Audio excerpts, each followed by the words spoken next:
आज हम एक ऐसी खामोश महामारी पर बात करने वाले हैं जो हमारी युवा पीढ़ी को तेजी से अपनी चपेट में ले रही है। और ये सिर्फ कुछ नंबर नहीं है, बल्कि ये एक पूरी जनरेशन के भविष्य के लिए एक बहुत बड़ी चेतावनी है। ये आंकड़ा सच में चौंकाने वाला है। जरा सोचिए, सिर्फ 20 सालों के अंदर हमारे बच्चों और टीनेजर्स में हाई ब्लड प्रेशर के मामले सीधे सीधे दुगने हो गए हैं। ये कोई धीमी लहर नहीं है, बल्कि एक तूफान है जो बहुत तेजी से बढ़ रहा है। और जब हम इसे पूरी दुनिया के पैमाने पर देखते हैं तो तस्वीर और भी डरावनी हो जाती है। 11.4 करोड़ युवा, हाँ सही सुना आपने, 11.4 करोड़ जिनकी उम्र 19 साल से भी कम है, आज हाइपरटेंशन के साथ जी रहे हैं। ये नंबर हमें सोचने पर मजबूर करता है कि आखिर गड़बड़ कहाँ हो रही है। देखिए, एक्सपर्ट्स भी इसी तरफ इशारा कर रहे हैं।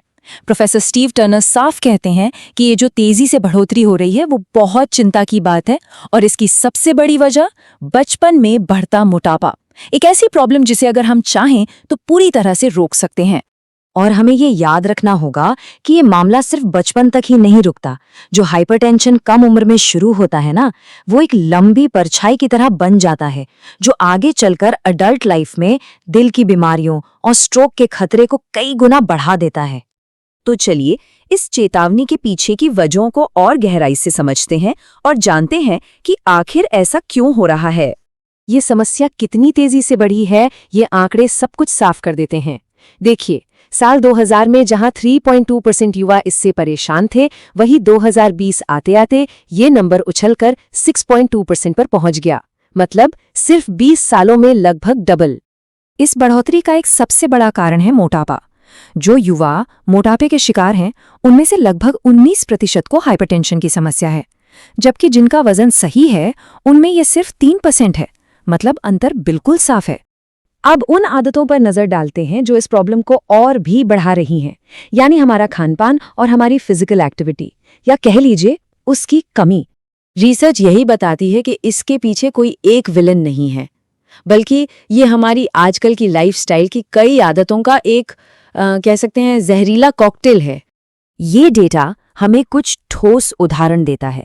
एक स्टडी से पता चला है कि युवा हर हफ्ते कितनी ज्यादा मात्रा में प्रोसेस्ड फूड खा रहे हैं। नूडल्स, नमकीन, चिप्स और सॉस, इन सब में नमक हद से ज्यादा होता है, और इनकी जो एवरेज वीकली खपत है वो सच में चिंताजनक है। और बात सिर्फ खाने की प्लेट तक ही नहीं रुकती। उसी स्टडी में ये भी सामने आया कि 92% से ज्यादा युवा एक सेडेंट्री लाइफस्टाइल जी रहे हैं।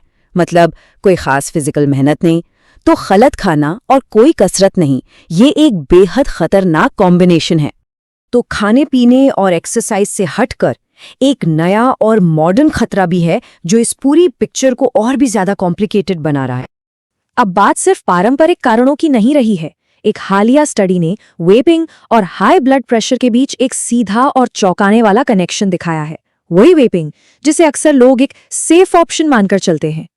यहाँ अंतर बिल्कुल साफ है। जब हेल्दी युवाओं ने निकोटीन वाली ई सिगरेट का इस्तेमाल किया तो उनका ब्लड प्रेशर और दिल की धड़कन दोनों ही तुरंत बढ़ गए। और हैरानी की बात यह है कि आराम करने के बाद भी उनका ब्लड प्रेशर बढ़ा ही रहा। वहीं बिना निकोटीन वाले प्लेसिबो से ऐसा कोई असर नहीं दिखा। रिसर्चर्स का नतीजा एकदम साफ और सीधा है।